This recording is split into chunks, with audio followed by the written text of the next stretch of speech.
Oh, welcome to the SDGs and international law, opportunities and gaps in protection of rights of women and girls in the digital space. I'm Niki Kandirikirira. I'm going to be your chair for today. Today, we have an amazing lineup of speakers and panelists focusing on securing the rights of women and girls in digital space. So I'm sure you'll be keen to engage.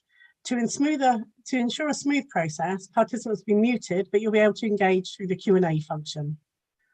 Your questions will be monitored throughout the 75-minute call, and some will be responded to in real time as we go along. We've allocated 20 minutes towards the end of the session where the panelists will respond to any remaining questions and comments. And if we don't manage to get through all the questions, because you're very, very keen, we'll reach out to you and respond by email as soon as we can. This event is responding to the high-level political forum theme, Building Back Better from COVID-19, while advancing the full implementation of the 2030 Agenda for Sustainable Development. There is no doubt that COVID has accelerated us into the world and into the digital age, and this has brought tremendous opportunities, but also some really real challenges. We've learned how to conduct business online, just as we are here today, and we can engage and share ideas regardless of our location. We reduce travel, which is great for the environment, and we can access fountains of information. But we also find ourselves working, trading, socializing, and sharing information and data in a vast, globalized, multi-jurisdictional digital space with very limited regulations, where the law that protects us in the real world, as it were, may no longer be fit for purpose, and our rights could be under threat. In this context, this event focused on the need for universal digital rights, with experts drawn from governments, the UN, and civil society. They will discuss the opportunities presented by the SDGs and international law, such as CEDAW, to secure the rights of women and girls in this digital space. They will also consider any gaps in protection and how a global commitment to universal digital rights may help us to address these gaps and contribute to the achievement of sustainable development goals. We are very grateful for the sponsorship of the Australian government and the support of the Finnish government and the opportunity afforded to us by the UN High-Level Political Forum to hold this debate. So with no further ado, I'm absolutely delighted to invite Her Excellency Li Andersson, the Minister of Education of Finland, to open this session. Li Andersson was appointed the Minister of Education in 2019. She's been an MP in the Finnish Parliament since 2015 and is currently serving her second term. Before this, and throughout her political career indeed, she has held numerous responsibilities in civil society organisations and in trade unions. And she has been a steady advocate for human rights, equality, civil society, as well as social and ecological sustainability. Welcome, dear Minister, and the floor is yours. Thank you very much, dear friends. Thank you firstly for inviting me to this very timely discussion. And I'm especially honored to open this event as Equality Now has received the International Gender Equality Prize in 2019. This prize is awarded by Finland to an actor for advancing gender equality in a globally significant way. The rights of women and girls online are just as important as they are offline. When regulating the digital space, questions on equity and gender equality must be carefully addressed. During the pandemic, life increasingly switched to a digital format, and simultaneously, online gender-based violence also has increased. Bridging the gender-digital divide and ensuring safe digital spaces for everyone is more critical than ever. Dear friends, Finland is a co-lead of an action coalition on technology and innovations in the global generation equality process coordinated by UN Women. In this work, preventing and eliminating online gender-based violence and harassment is a priority for Finland. Online harassment hinders the full and equal participation of women and girls in public life. For example, we know that people are less willing to become elected officials or even enter politics due to hate speech. According to a survey that was done by Plan International Finland, more than 40% of girls and young women in Finland have faced hate speech and harassment online. As a result, a third of those girls have reduced expressing their views online. So we clearly see that online harassment has severe consequences also for a well-functioning democracy and for freedom of speech. Special attention must be paid to women and girls facing multiple and intersecting forms of discrimination, for example, due to disability. In Finland, we are taking concrete measures to ensure that our national legislation and policies on the prevention of gender-based violence also apply to online environments. Dear friends, gender equality is essential not only when using technology, but also in designing it. We need technology that is not just gender sensitive, but gender transformative. That is, solutions that have an impact on power dynamics, structures, and social norms, maintaining gender inequalities. To have a more versatile pool of technology developers, Finland is committed to bridging the gender gap in STEM education and employment. This requires cross-sectoral approach, combining education, employment, and youth policies. And we are also strengthening gender equality planning in teachers' education and in the work of study counselors. We also have a national network of universities with a mission to find innovative ways to boost science education and increase the interest of children and youth, especially of girls, in mathematics, science, and technology. Dear friends, in Finland, we also believe that media literacy is one of the most important competences in the digital age. It is key in combating dis and misinformation and hate speech, and helps us make decisions based on scientific evidence.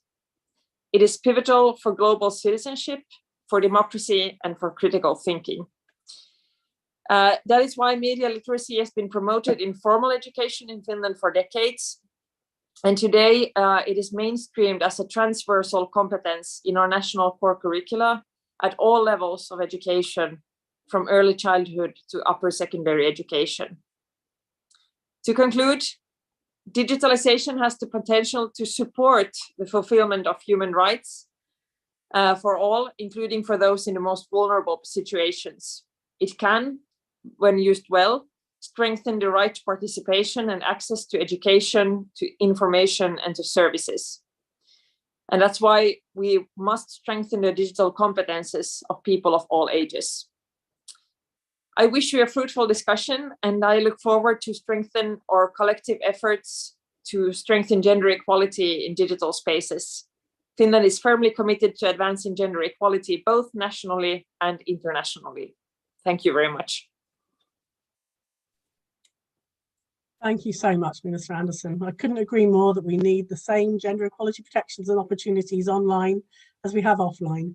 We thank you and your government for your commitment to this end. Let me move now to introduce you to our panelists who talk more about this in depth. Firstly, we have Shilpa Pullela, the Acting Deputy Permanent Representative of the Australian Mission to the UN in New York. Ms. Pullela is currently the Chargé d'Affaires at the Australian Mission to the UN. She's been in this role since June 2020, where she's been covering development, humanitarian and human rights issues. This builds on 4 years' previous experience at the Australian Department of Foreign Affairs and Trade, where she worked on issues of UN political development, human rights and economics. Welcome to our panel, Shilpa. Very welcome. Thanks so much. Thank you. Next, let me introduce you to Professor Dalia Leinarte, member and former chair of the UN Committee on the Elimination of Discrimination Against Women, CEDAW. In 2012, Dalia was the first person from Eastern European country to be elected to the CEDAW Committee. She is still on the committee and over a 9-year tenure served 2 years as vice chair and a year as the chair. Since 2018, Dalia has been the chair of the CEDAW Committee Working Group on General Recommendation Trafficking in Women and Girls in the Context of Global Migration, and was the rapporteur on the drafting of the CEDAW General Recommendation number 38, Trafficking in Women and Girls in the Context of Global Migration. She also has several books: Adopting and Remembering Soviet Reality, Life Stories of Lithuanian Women, 1945 to 70, The Lithuanian Family in its European Context from 1800 to 1914, and Family and State in Soviet Lithuania. In 2018, Apolitical selected Dalia as one of the most 100 influential people in gender policy in the world. Welcome to our panel, Dalia.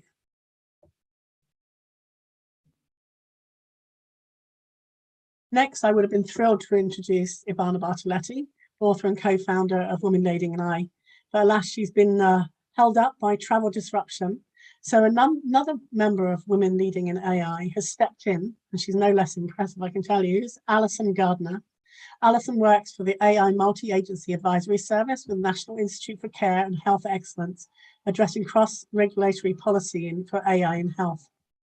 She's an experienced educator and is an honorary senior research fellow at Keele University.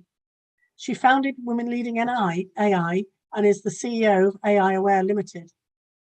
Alison sits on a number of standards committees, including ISO, IEC, CS42 in UK national, and CEN Senelec JT21 as a For Humanities Fellow. Alison is a renowned speaker in AI ethics with several media appearances, including as a TEDx speaker. And finally, let me introduce you to our very own Tsitsi Matekaire. Tsitsi is Equality Now's global lead, ending sexual exploitation. She's a human rights lawyer and leads on Equality Now's program to end sexual exploitation of women and girls online and offline. Tsitsi has a long history of working in women's rights programming, law and policy advocacy, strategic planning, organizational development in the non-profit sector in Africa and across the world. She's a passionate advocate for human rights and sex equality approaches to law and development. So welcome to our panel, Tsitsi. So welcome all four of you to the panel. So let's begin. Let's start with Tsitsi. Tsitsi, Equality Now and Women Leading in AI have come together to campaign for universal digital rights. Maybe you could tell us why you've embarked on this journey towards universal digital rights. What's your vision for this campaign? And what do you want to do? What do you want it to bring about in the long term? Thank you, Niki. We are living in a digital age, and as a feminist movement, we can't afford to be absent from discussions and processes that are shaping rights in the digital space.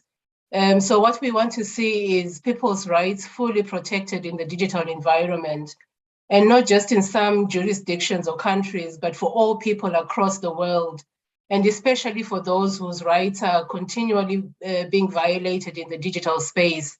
So we're talking about women, girls, and children, including those who face discrimination that's arising from factors such as their race, disability, class, sexual orientation, etc. The internet and digital technology are global, and the violations of rights in this space are also global and multi-jurisdictional. So it follows that the solutions should also be global and multi-jurisdictional. And that's why we are calling for universal digital rights. Over the past few years globally, we've seen an increase in online harm and violence against women and girls. And on the internet, whether it's sexual violence, sex trafficking, sexual extortion, for instance, we see that those forms of violence are flourishing alongside new forms such as deepfake image abuse, cyber stalking, live streaming of sexual violence, for instance. And at the same time, we also see that artificial intelligence and machine learning are enabled and allowed to amplify these biases that then feed misogyny and racial and religious divisions and so on. And these biases really exacerbate inequality and then feed into this cycle of online harm and violence. And we know that this is not occurring in a vacuum because the internet reflects real life. So the patriarchy that is flourishing in our physical society the world over is then being replicated and exacerbated on the internet. So just, some of what we are seeing in terms of what's happening around gender equality and violence against women and girls online. Equality Now has over 30 years experience of working to end violence and discrimination against women and girls, using the power of the law to bring about systemic change. And Women Leading in AI is an action tank of women leaders in AI who believe that artificial intelligence must be responsible, transparent, held accountable, and governed well. So we really saw an opportunity to bring together our respective organizations' expertise and knowledge and contribute to advocating that the digital space embodies these principles and values of gender equality, of non-discrimination, and that the players in this space can uphold the human rights of everyone, particularly women and girls and other marginalized groups. So our campaign aims to really bring together diverse stakeholders and begin to unpack some of the various aspects of the digital ecosystem and engage with governments and decision makers in the global space on how these issues can be addressed with a feminist intersectional lens, so that the digital world really works for women and girls. And some of these issues are around internet governance, or the role and accountability of the tech sector, the interaction between various rights in this space. So for instance, the right to safety and protection, and other rights such as privacy and freedom of expression, and also looking at the role and impact of artificial intelligence and machine learning. So this is why, the discussion today is really important for us, because it's going to help us to begin to look at the international law and frameworks that we currently have, such as CEDAW and the SDGs, and the extent to which they can begin to address, some of these issues, but also start to see where are some of the gaps and how might we address them through a commitment to universal digital rights. Thanks. Thank you. Thank you, Tsitsi. This is a huge and very ambitious agenda. And I think this partnership between Equality Now and Women Leading in AI is very exciting. And I hope that by this partnership, we're attractive and attracting to others who may want to join your efforts towards universal digital rights across the world. And I think now we will invite Alison Gardner to speak so we can get some deeper insight. I know she's stepping in at the last minute, and I really want to thank her for that, because Ivana has been caught up. We're going to ask the question in two parts, Alison. There'll be one question for 4 minutes, and then a second question for another 4 minutes. Artificial intelligence, data and privacy, these are some of the big issues in digital space. What are some of the big debates and disruptions we're facing in the fields of AI, data and privacy online? And what is the impact on people's rights? This is your first questions. Yes, I'll do my best to step in. Thank you. I will jump straight in and talk about the impact on digital rights and people's rights. I worry a lot about how we properly regulate and govern AI and the sort of data privacy online, particularly AI.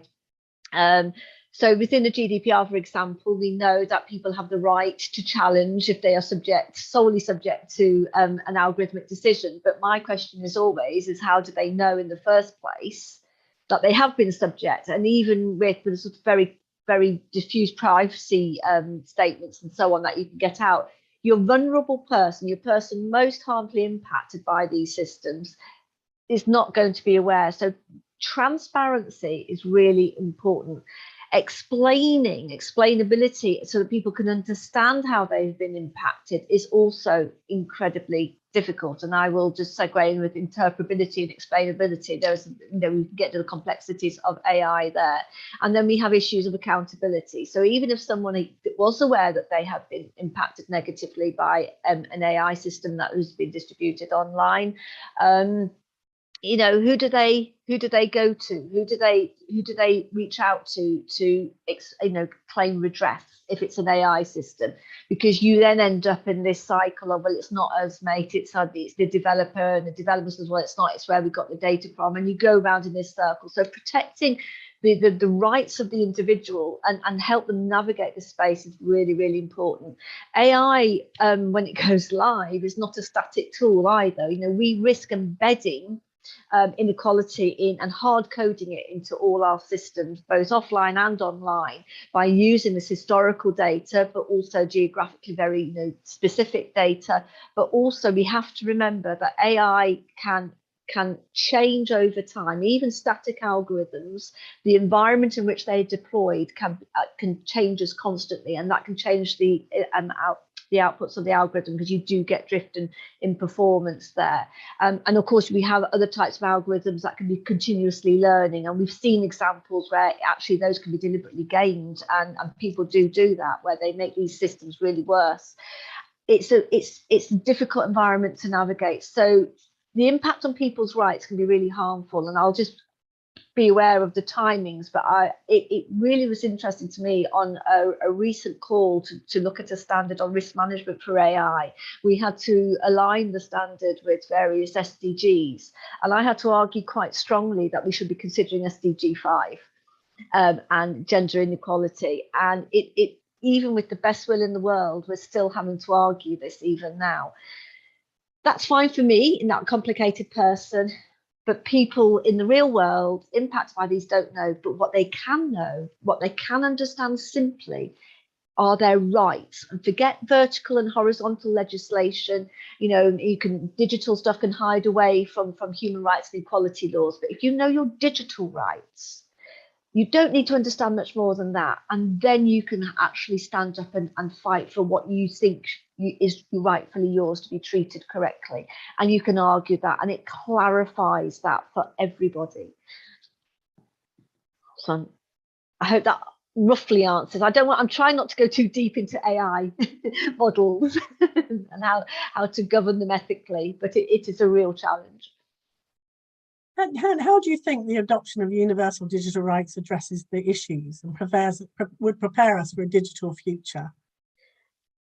From a personal perspective, because I spend an awful lot of my time pointing out to people that in the AI world, within digital, regulation, when they're looking at this vertical regulation and they're looking at, we can't do this, this is too difficult, this is technically too difficult, we can't measure or audit AI because of, we have to get the hold of the data and we need the data, and there's issues with that. There's a lot of resistance to that things, and I'm forever pointing out that you have horizontal legislation and rights, such as I said before, equality laws and human rights, and it is these that are it stops people in their tracks and realizing that they're having the resistance has to stop, and you do get backlash within computer science and the technology world to women coming into it. I was interested in what the minister was saying about trying to encourage more women and girls into the field to try and redress that lack of diversity.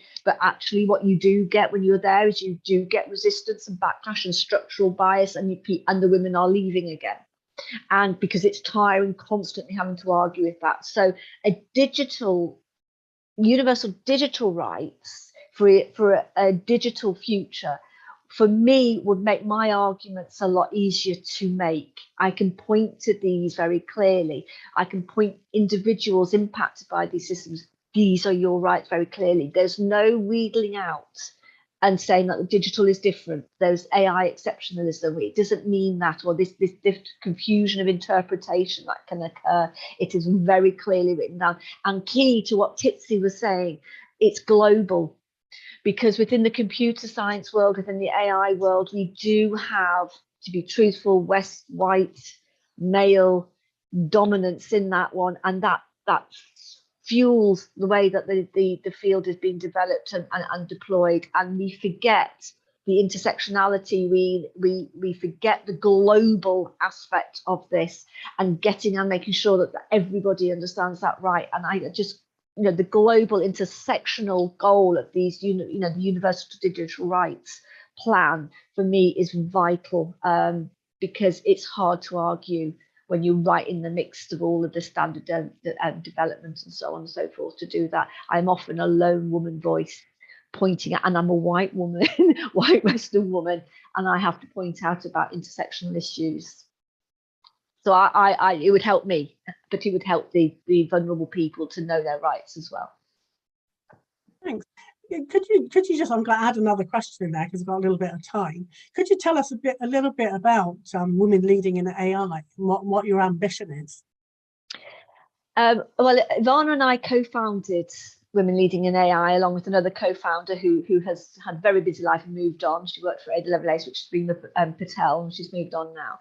And the reason why we co-founded it was because we were seeing an awful lot of discussion in the AI ethics about policy development. And I noticed, as somebody who worked in computer science and developing AI models, that there was a lot of deliberate, in my view, obfuscation around about AI that was making it difficult to put in policy in place. And then you had a lot of people within policy sort of, enacting ideas and policy, but they didn't quite understand the AI models and was listening. So I remember way back when it was, you can't explain AI, AI is not explainable, it's a black box and all of this gumph. And I was like, well, that is absolutely not true.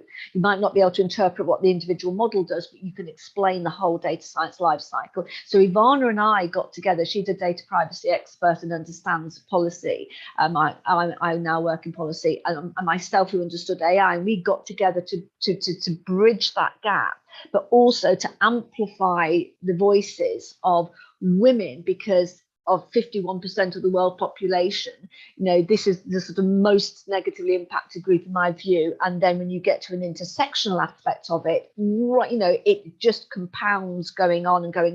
And we saw that we were risking hard coding inequality in our system. So we had to do something, and we used our links with government, with leading policymakers to try and influence and bring thinkers together and bring women together in a network, because networks work in terms of how we can link in and spread the message and actually have us infiltrate, if you like the word, all the key decision-making bodies. So that's why I'm in all the standards, to make sure they get driven in the right way, and that we can actually hard code the fight for equality and inclusivity and addressing intersectional issues into these systems, so people cannot be resistant and work their way around it, and we don't get ethics washing and diversity washing, which can happen. So and it's taken off mainly because of Ivana's energy, I have to say. Thank you very much, Alison. That's really useful and very interesting. And as I say, you're as impressive as Ivana when you're talking about your passions for equality in the digital domain. And as you were saying, that people have rights, and these need to be applied both in real life, if you want to call it that, and the digital domain. So I'm going to bring in Dalia and Leinarte here. Dalia, the Human Rights Council resolution says the promotion and protection and enjoyment of human rights on the internet. They affirm that the same rights that people have online must be protected online. To what extent does CEDAW protect the rights of women and girls in the digital space? And could you talk specifically on how we may leverage CEDAW and the SDGs to address the issues of online sexual exploitation and abuse? We'll focus in on that particular area, if you don't mind. Yeah, thank you very much. And hello, everyone. And especially, I want to greet the organizers, and thanks for inviting me to speak on this important issue. And at the same time, as it was said by the moderator, it would be very much important to brief all of us who are here on CEDAW's general recommendation number 38 in relation on what this document, major document on issue of combating trafficking in women and girls, what the document, how it reflects discrimination and violence against women and girls using technologies. United Nations CEDAW General Recommendation number 38 addresses trafficking and exploitation of prostitution in the digital world, embracing the new forms of trafficking that have been developed over the last years. And the recommendation also stresses that sexual exploitation persists due to the state parties' failure to effectively discourage the demand that fosters exploitation and leads to trafficking, and of course, including the demand and clients that operate online. Accordingly, the CEDAW General Recommendation number 38 points that technology has broadened the reach of criminal networks in a way that victims of trafficking with different socioeconomic and geographical backgrounds become more easily reached and recruited. The selection of potential targets online follows some criteria such as accessibility, vulnerability, and attractiveness.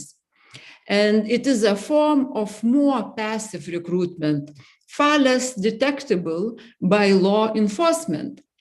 It consists in some net phishing, where criminal recruiters search the internet and social media and reply to announcements posted by job seekers who are looking for jobs abroad.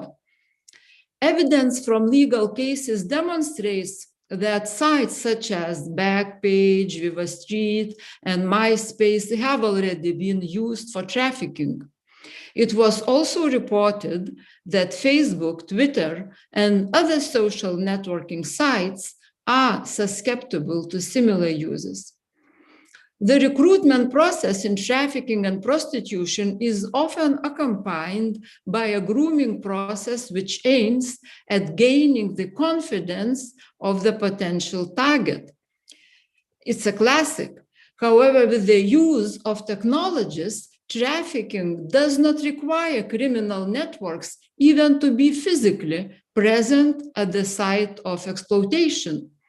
Marketing, selling, and exploiting of women and girls starts in cyberspace, and it can be over in a cyberspace, or it can start in cyberspace and then be finalized physically, exploiting women and girls. Finally, the financial management of criminal businesses is often done, again, online, even though very few criminal networks have been found operating only with cryptocurrencies. That means criminals still use very classical bank systems, and governments are not doing enough to follow after them. Social media, information and communication technologies are important tools. It has been said from the beginning of this workshop, for women and girls, through which they can express themselves and engage in civic and public life. During the pandemic, the use of technology to perpetrate violence against women and girls, including trafficking, has increased.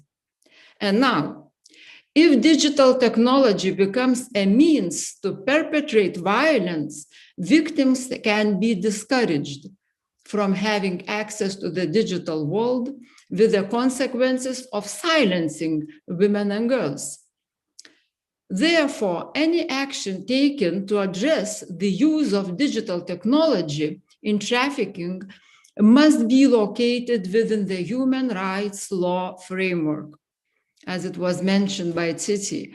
From a human rights law perspective, addressing the use of digital technology in trafficking requires the balance between the protection of freedom of expression and the right to privacy on the one hand, and the obligation to prevent attacks on vulnerable people on the other hand. As a consequence, anti-trafficking efforts should be carefully conceived to avoid restrictions of fundamental rights such as privacy, security, and freedom of expression. On the other hand, freedom of expression and the right to privacy must be respected, but cannot be invoked to prevent any action on the internet which might be helpful to track criminal networks and stop their activity.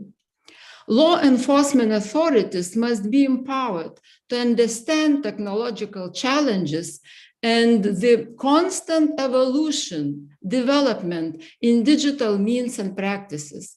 Some experts use keywords to explore websites to track trafficking and exploitation of prostitution. Others have extracted telephone numbers. Software tools to extract also have been developed. developed, analyzed, and visuals. Indicators of human trafficking have been developed too, but they face many challenges just because the constant evolution of digital technology. So awareness raising also has been a very important element of trying to prevent women and girls to become victims of trafficking online.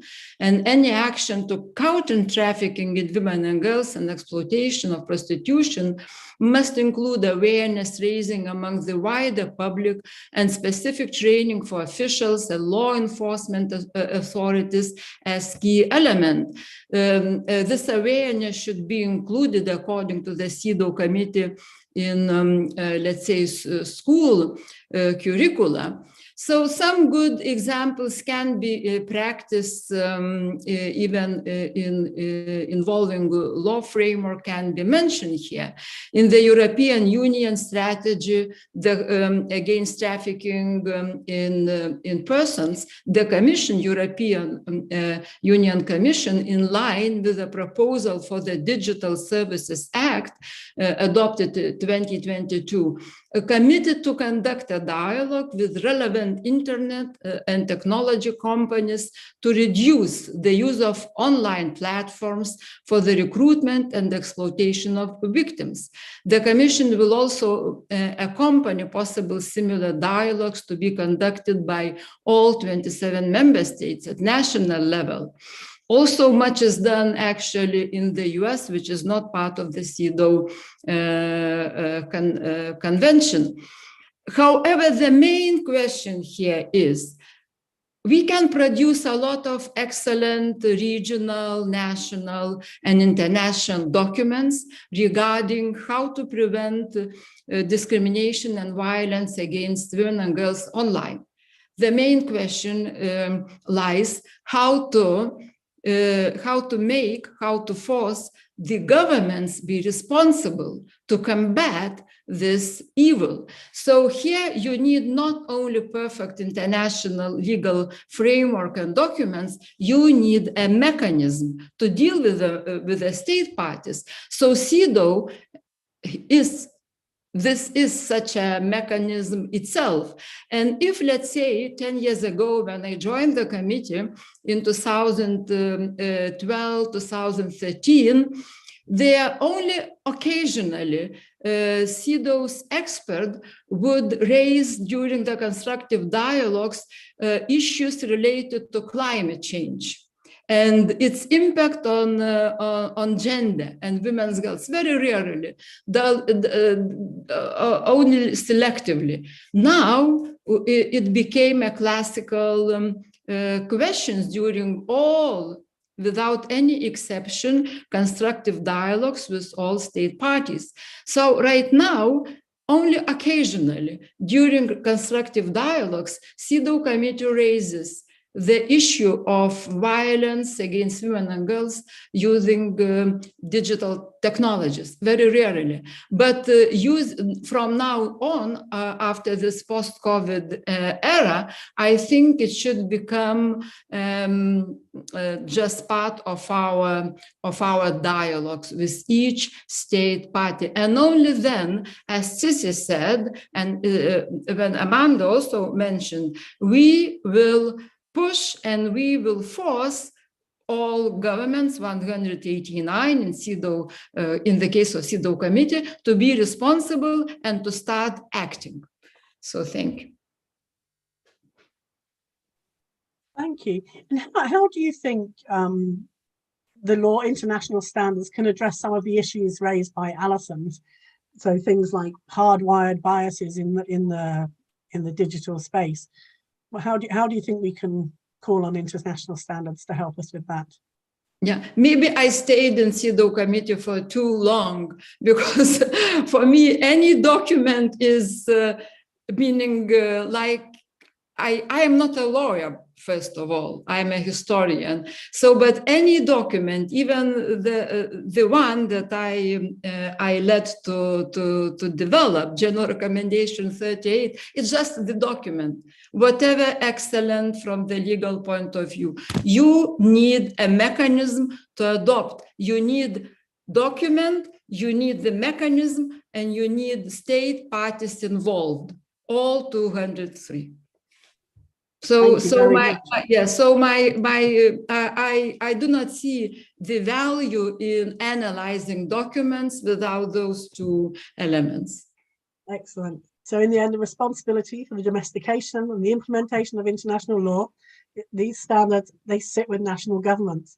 So let's move on to someone who's working with the national government.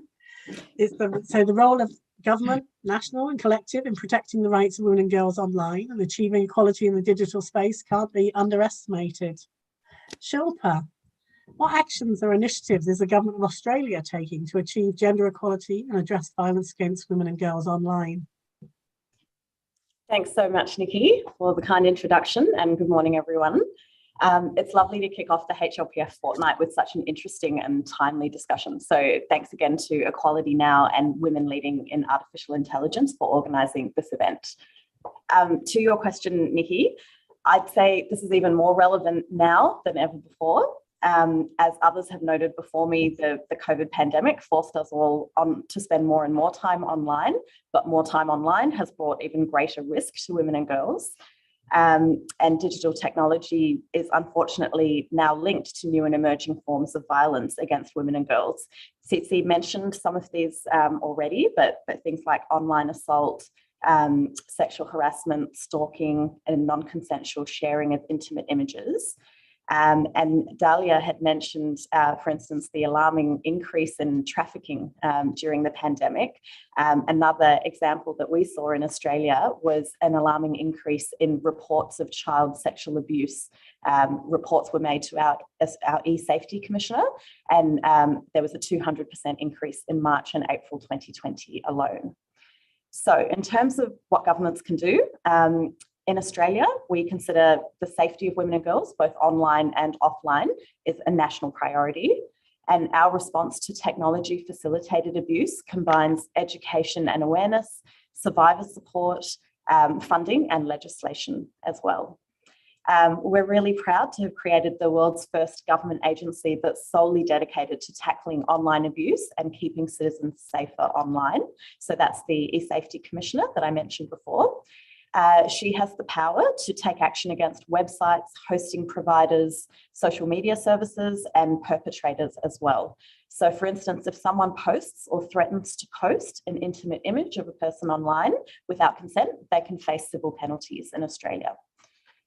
It's clear, though, that online abuse of women and girls is a global human rights issue. It spans jurisdictions, given the ubiquitous nature of the internet, and therefore individual governments can't tackle it alone.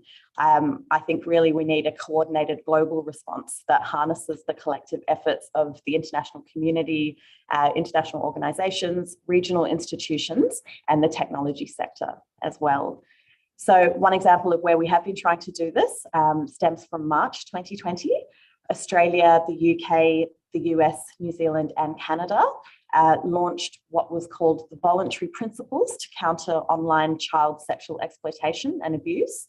And these principles were developed in partnership with digital industry, including Facebook, Google, and Microsoft, as well as NGOs, academia, and others. And the principles provide a best practice framework that tries to guide online platforms and service providers on how they can address the risk of online child sexual abuse. Australia is also working closely with partners in our region to integrate gender equality and women's empowerment in cyber and critical technology cooperation.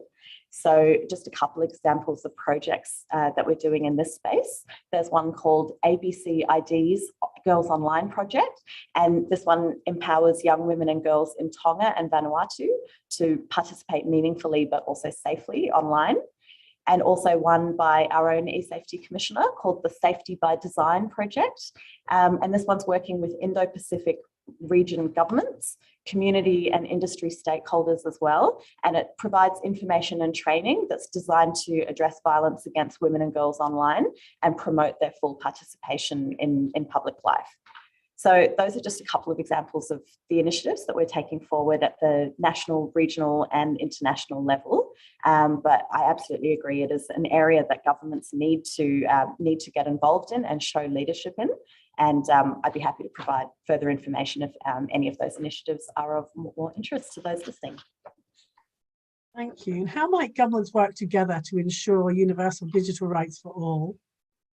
And what are the opportunities to build multilateral consensus on digital rights, do you think? So I would say Australia would argue that our starting point should be that international law applies online just as it does offline, and that this should include international human rights law. All UN member states have endorsed 11 norms on responsible state behaviour in cyberspace, and I think 3 of those are particularly relevant to our discussion today. So the first of those is that states should respect the promotion, protection and enjoyment of human rights on the internet. Secondly, that they should respect the right to privacy in the digital age. And finally, that states should guarantee full respect for human rights, including the right to freedom of expression. And so I think this last one in particular can contribute to combating discrimination and narrowing the digital divide for women and girls. We would consider that international human rights law needs to be part of all multilateral discussions on these issues. So this would include in the Human Rights Council, the Commission on the Status of Women, in cyber forums, CEDAW, wherever these issues are being discussed. And it's really important that when we're discussing them, that we attract and engage diverse voices to be part of those discussions. I think bringing in a broad range of perspectives is the best way to both promote and protect human rights, but also to mitigate any adverse impacts of policies on women and girls. I think, policies need to be sense tested, and the best way to do that is through testing them in a diverse way. Beyond multilateral discussions themselves, I think the UN mechanisms, such as the treaty bodies and special procedures, also have a critical role to play, and Dalia expanded on that in her discussion before. I would say the treaty bodies have carved out a really important role in the broader UN human rights architecture, and evidence shows that the treaty system has had an enormous impact on the protection of human rights on the ground, particularly when treaty norms are incorporated into domestic law. So to give just a couple of examples again, there was the so-called general comment by the Committee on the Rights of the Child on the digital environment, and CEDAW's recommendations on digital technologies and trafficking of women and girls. I'd also say events like today are another piece of the puzzle, because they create opportunities for us to share lessons learned from experience at home. We can talk about what best practice national legislation looks like, and also how to be more joined up going forward. So I'd argue that there are many opportunities to build multilateral consensus on universal digital rights. There's these discussions taking place across the UN, there's the treaty body mechanisms and their signalling effect, and then the discussions amongst member states, NGOs, practitioners, anyone with an interest in this space. What's clear is that the abuse of women and girls online has many impacts, both immediate and long term, and it's a significant barrier to gender equality and participation in all aspects of life. So there are clear roles that we can and all should play to address the underlying causes of that abuse, and we, Australia, look forward to working with everyone to do so. I might leave it there. Great, that's a great, was that an invitation to collaborate there? So, as we've heard, there are both opportunities to be leveraged and gaps to be addressed in the international law, states' responsibility at the national level, and the need for a multilateral consensus at the intranational level in order to secure digital rights secure our rights in the digital world, in terms of safety, in terms of freedom, in terms of privacy, data sovereignty, rights to privacy, and protection from abuse. Let's find out what our participants are saying. Amanda, what's been happening in the chat? We have quite a few questions in the chat, and I will start with a question that has been directed at Dalia. It's coming from Gillian, and she would like to know what concrete implementation measures can individual member states take to protect an individual's freedoms and protect one's privacy online. Dalia, I think that one's for you. Yeah, I think it's a difficult question, but I think as we all discussed here, national governments, they should encourage to channel all relevant international legal frameworks to their national laws. That is the first, I think, task to do for them.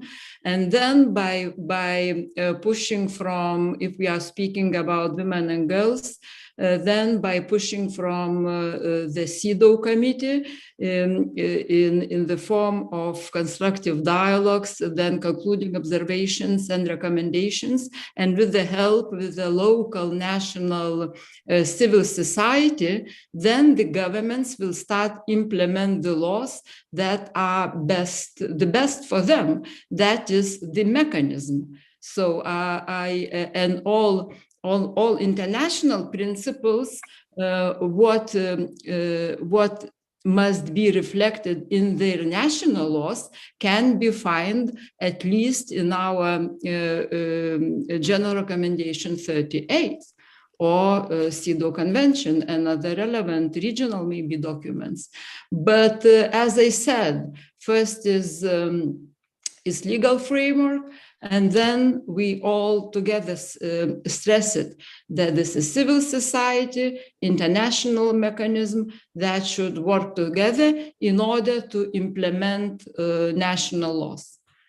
And I mixed up the names, Alison, excuse me, it was, I had Alison in mind. Yes, thank you. No worries. What else do we have, Amanda? Alison has her hand up. Do you want to quickly jump to her? Yeah, I just wanted to jump in because this mechanism is really, really important. We can have high-level principles, but how you enact it, and there's real challenges with AI and data privacy. So you just imagine, for example, of you looking to get a loan, and it could be an AI system that is deployed in one locality in the US, for example. They may want to get round GDPR rules by having a human-in-the-loop decision maker based within the EU, but the customer might be based, for example, in the UK, and there is, an inequitable, unfair or discriminatory decision made by that. That person sat in the UK, what laws do they revert to? Who do they approach? And trying to intersect all of those complexities, and then of course you've got the data flow through, is a real challenge. So mechanisms are really, really important, and this is why I will go back to the idea of international standards. If they could, and we can't, but if they could be mandated, if you're going to do this, you are held by this power. But agreeing where accountability lies is really important. I'm very interested in the e-safety commissioner that was mentioned by Shilpa, because again, although that is post-harm, that is somebody going, I've been harmed by this. So it's this proactive, preventative measures, and then these measures that are enabled to support individuals who have experienced harm coming together. So mechanisms is the real thing to speak to. So please, Dalia, mention those. Yeah. Yes, Dalia, go ahead.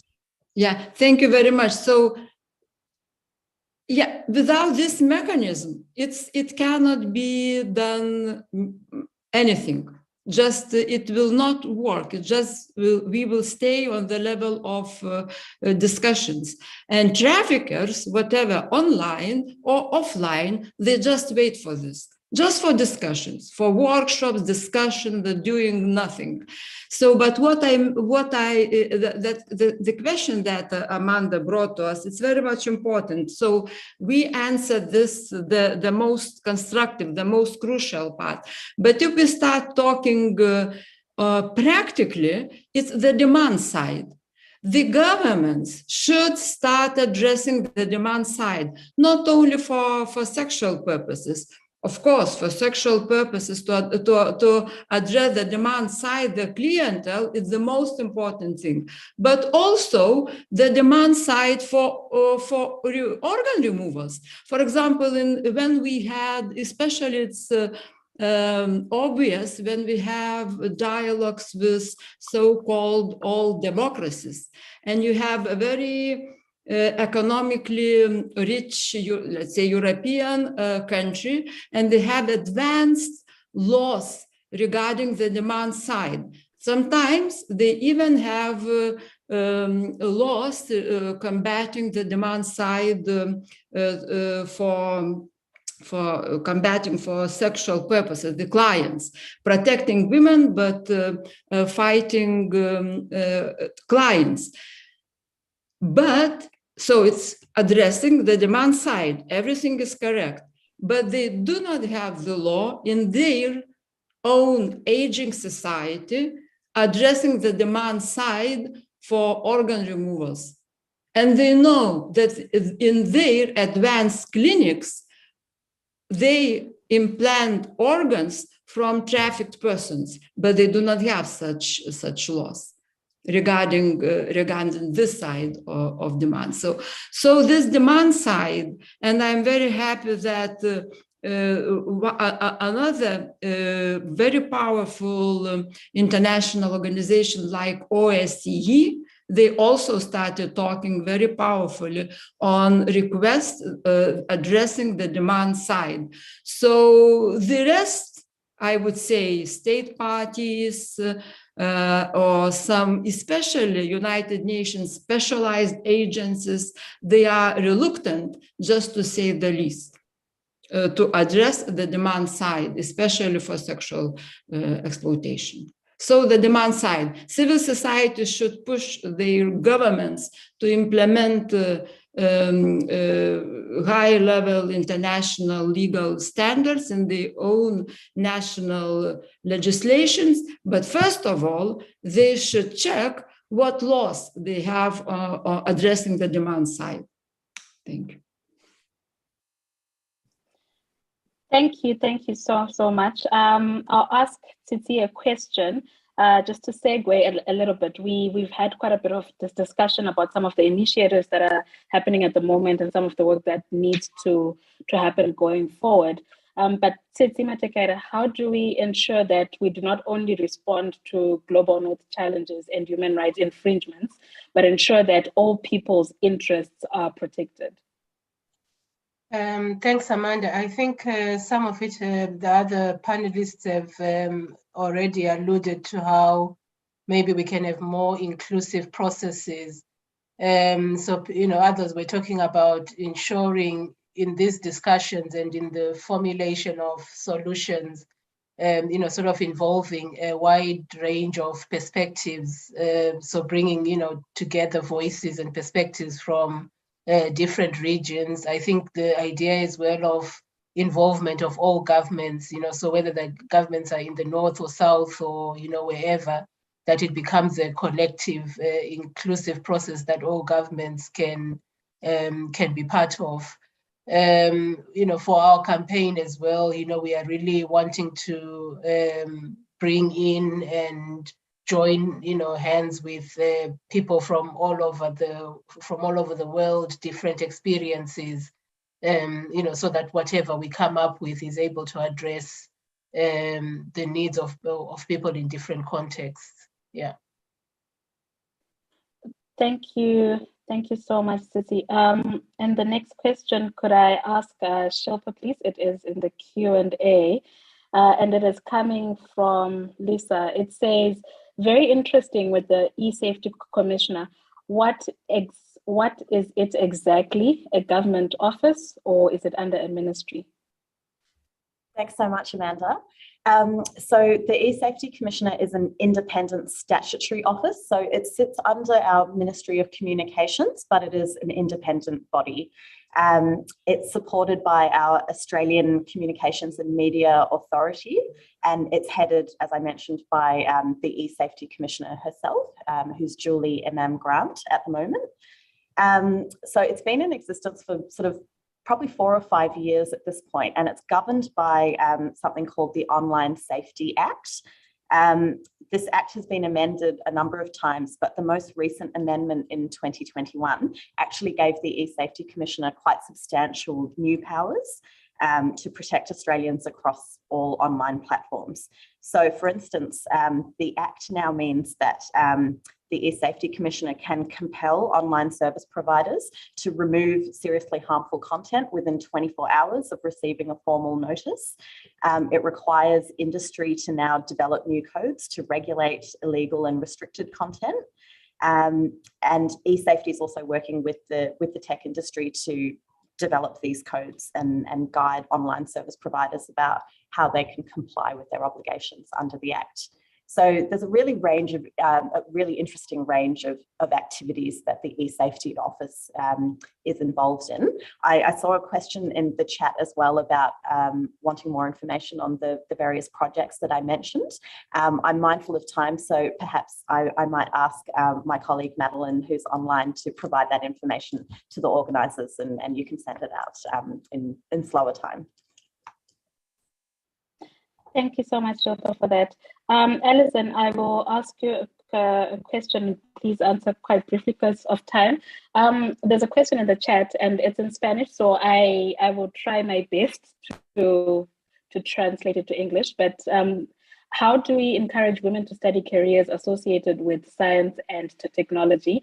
And Alison, could you just please point to whether Women Leading in AI is doing any work to encourage women's careers associated with AI and technology?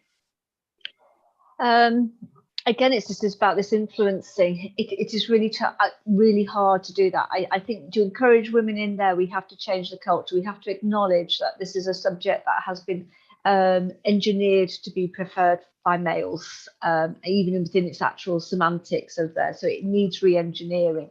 I think when you're building curricula, you have to make sure you build it with a diverse group of people. So I was involved, for example, in the UK with the computer science guidelines for bachelor's degrees and master's degrees, where we built in an auditable framework for making sure your curriculum is diverse and inclusive. It is a challenge. These have been happening for decades and they haven't solved it yet. And it really, I think, is we need to start dismantling it, the subject a lot more and rebuilding it to make sure it remains diverse and inclusive. And because you get that resistance. And again, going back, sorry, Dalia, but this idea of the flip side of the coin, is educating the people who are resistant to this, and educating people not to, for example, there's another question, sexually abuse, and getting that side of it, and mainly the male violence, the perpetrators of that. So it's a twofold response. A lot of the spotlight is always on women and what women should be doing and how we should be doing it, and actually we need to convert that spotlight into someone else. So there isn't an easy answer, but I will say, whenever you are building a new team in a tech environment, you have to make sure it is diverse from the very outset, because that will stop you from building a biased culture. And then make sure that your culture is there. So you have to do it right from the beginning. So it is very difficult to answer. And there is another question, which I don't think was for me, Amanda, which is about how you educate for sexual abuse online. It is for you, Alison. Okay, right. I used to be a teacher many years ago. In secondary schools, and I know how this is extremely really difficult. There's different tools, education for protection. There's a great organisation by Shea Akiwowu called Glitch, who trains you on the skills to protect yourself online, which is really a useful thing to do. And I'm sure there are other equal courses as to understand about your privacy. But again, it comes back down to understand your rights, that you don't have to do these things. But there are technological tools that we can help protect protect it. So people go against, for example, face recognition or face analysis, but age determination tools, so that you don't get people going into forums that are inappropriate for them. And using technological approaches can also help this very proactive way. So tech isn't always bad, digital isn't always bad. We can actually use the power of that to help defend. But again, it's the flip side of it is we have to not just educate the girls not to be abused, we have to educate the boys not to abuse and understand the difference. And that side of the conversation should happen as well. It doesn't always happen enough. Excellent. Thank you so much. And Niki, over to you. We've responded to all of the questions from the panelists. Yeah, I just had a follow-up question for Alison, really, on that one. If we're talking about, you know, hardwired biases and the way that algorithms can feed misogyny and escalate, you know, biases and misogyny online, what do you think, Alison, are some of the approaches to addressing that?